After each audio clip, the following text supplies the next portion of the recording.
So this video is kind of responding to some of the comments I got in the first one. And I didn't get a lot of comments from people who were disturbed, but there were a few.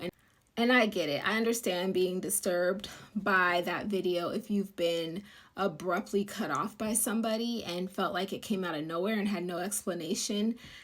That's happened to me before as well, and it hurts and it sucks. And it's also a sign of immaturity when people do that at times.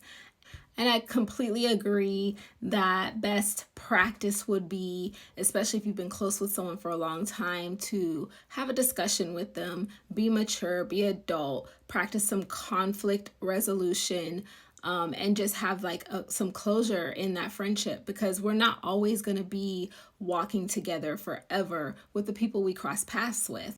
However, I just want to offer a little bit more perspective. I think that sometimes people, they kind of take for granted the ability for intuitives to sense and feel your energy towards them. And you may be giving off an energy of disinterest in the friendship, and they feel it and they sense it.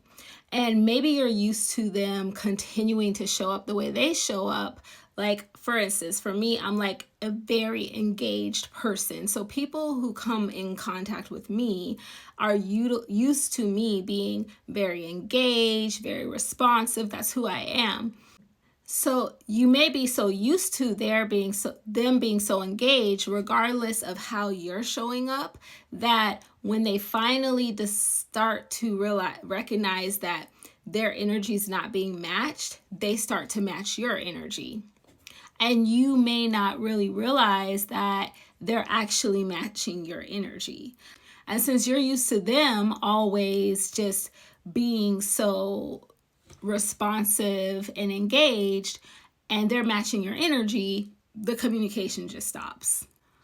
Or the other scenario could be when they start matching your energy and they recognize that they've been putting all the effort into the friendship, and if they start matching your energy, that you're not going to make attempts to connect with the person, then they start to realize and sense that you really don't care for them that much. So they just all the way fall off. And I'm not saying that this is the best way to go about things, but then maybe you finally do recognize, hey, I haven't heard from this person in a while, and you try to reach out to them and they get your message, and by the time you reach out to them, they're just completely detached, and they've been used to you not being around all this time, and they feel like they got their energy back by not putting out energy that they're not getting back, and they just don't see the reason to re-engage with you.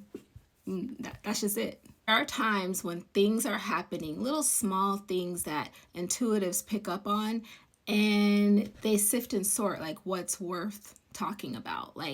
They really, because they care about how they're going to be received and how you feel about them and your feelings, they don't want to come off like they're being highly critical or they're nitpicking you. So they let a lot of stuff go because they feel like they're very observant. So they just let a lot of stuff go because they're like, okay, I see that, but that can pass. And they just kind of wait and see how things are going to go, and just kind of think some things are too small to really communicate with. If a cutoff happens when that's the scenario, it's usually not a small thing.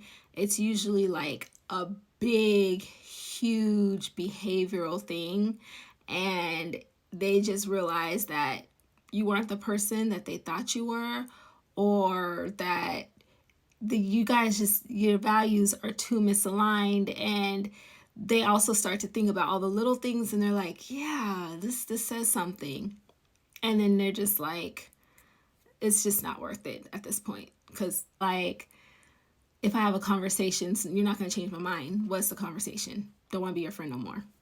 Period. Just, I'm good on you. Again, I'm not saying that these are honorable things. I'm just offering some perspective of what is in the mind of this person and kind of how they're making their decision. I think that sometimes we take for granted that people don't really owe us explanations for decisions that they make in their life for their well-being.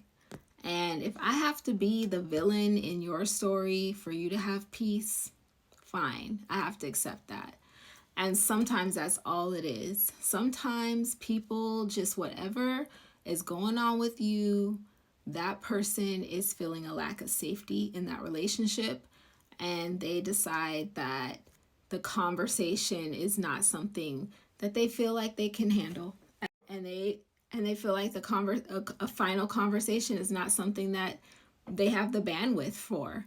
And sometimes we just have to accept and respect people's decisions, even if that means getting cut off.